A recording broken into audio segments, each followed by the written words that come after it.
हे जीव धन हे प्राण है जीव धन हे प्राण है कर धरुछि कर मेलाई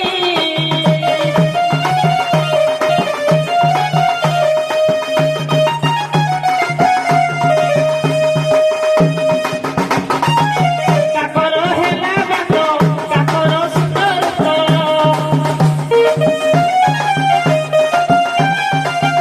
काकर हेला बात काकर सुतर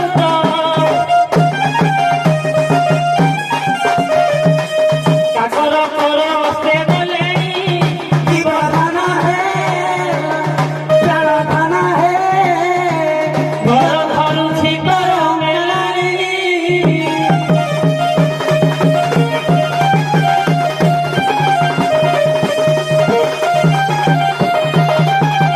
ତାପରେ ଆଉ କଣ ହେଇଛି ଜାଣିଛୁ କମଳରେ କମଳ ଫୁଟିଲେ କମଳ कमल रे कमल फुटिले कमल କମଳରେ କମଳ ଫୁଟିଲେ କମଳ कमल रे कमल फुटिले कमल କମଳ ମୁଖୀ ସ୍ନାନେ ଗଲେଣି जीवन है प्राण है କର ଧରୁଛି କର ମେଲାଣି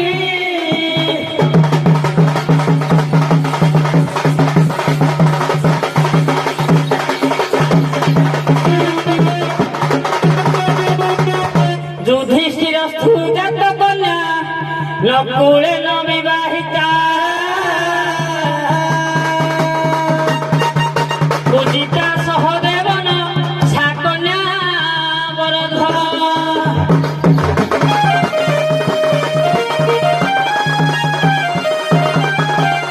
ବାବୁରେ ଯୁଧିଷ୍ଠିର ସ୍ଥୁଜାତ କନ୍ୟା ବୋଲନ୍ତ ଯୁଧିଷ୍ଠିରଙ୍କ ଠାରୁ ଏକ କନ୍ୟା ଜନ୍ମ ଗ୍ରହଣ କଲେ तेरे युद्धि कहले कौन ना पर्वत ଯୁଧି କହିଲେ ଆଜ୍ଞା ଯୁଧିଷ୍ଠିର କହିଲେ ପର୍ବତ କାହିଁକି ନା ପୂର୍ବ କାଳରେ ସେମାନଙ୍କର ପକ୍ଷ ଥିଲା ସେମାନେ ଯୁଦ୍ଧ କରିପାରିଥିଲେ ଯୁଦ୍ଧ କରି କରି ଏମାନେ ଏବେ ସ୍ଥିର ଅବସ୍ଥାରେ ଅଛନ୍ତି ସେଇଥିପାଇଁ ଯୁଧିଷ୍ଠିର କୁହାଯାଏ ପର୍ବତକୁ ସେଥିମଧ୍ୟରୁ ହିମାଳୟ ହେଉଛନ୍ତି ଅନ୍ୟତମ श्रेष्ठ बा अन्यतम ଶ୍ରେଷ୍ଠ ତାଙ୍କ ଠାରୁ ଏକ କନ୍ୟା ଜନ୍ମ ଗ୍ରହଣ କଲେ ସେ ହେଲେ ମାତା ପାର୍ବତୀ ନ କୂଳେ ନ ବିବାହିତା ଆଜ୍ଞା କୁଳବ୍ରତ ନଥିବା ଶିବଙ୍କୁ ସେ ବିବାହ କଲେ ପୂଜିତା ସହଦେବନ ସମସ୍ତ ଗଣ ଦେବତା ଯାହାଙ୍କୁ ପୂଜା କରନ୍ତି ଛା କନ୍ୟା ବରଧବ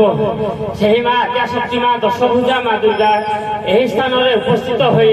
ସେହି ଦେବଦେବ ମହାଦେବ ଅଧ୍ୟସ୍ଥାନରେ ଉପସ୍ଥିତ ହୋଇ ଦଣ୍ଡୀଭୂତ ହୋଇଥିବା ଆବାଳ ବୃଦ୍ଧ ବନିତାଙ୍କର ଦଣ୍ଡ କରୁଥିବା ଉଦ୍ୟକ୍ତ ବନ୍ଧୁବର୍ଗମାନଙ୍କର ଏ ଜିଲ୍ଲାର ଓଡ଼ିଶାର ଏ ରାଜ୍ୟର ଏବଂ ପରିଶେଷରେ ଭାରତବର୍ଷ ତଥା ଏ ରାଷ୍ଟ୍ର ଏବଂ ସର୍ବ ଦୁନିଆର ସମସ୍ତଙ୍କର ମଙ୍ଗଳ ବିଧାନ କରନ୍ତୁ ତତ୍ ସହିତ ଏ ନୃତ୍ୟକୁ ସାହାଯ୍ୟ କରୁଥିବା ବାଦ୍ୟକାର ବନ୍ଧୁମାନଙ୍କର ଏ ନୃତ୍ୟକୁ ସାହାଯ୍ୟ କରୁଥିବା ସମସ୍ତ ଲାଇଟ୍ ଅପରେଟର ବନ୍ଧୁମାନଙ୍କର ସାଉଣ୍ଡ ଅପରେଟର ବନ୍ଧୁମାନଙ୍କର ସମସ୍ତଙ୍କର ମଙ୍ଗଳ ବିଧାନ କରନ୍ତୁ ତଥାପି ଆହୁରି ଏକ ବାର ହରି ହରି ଭଲ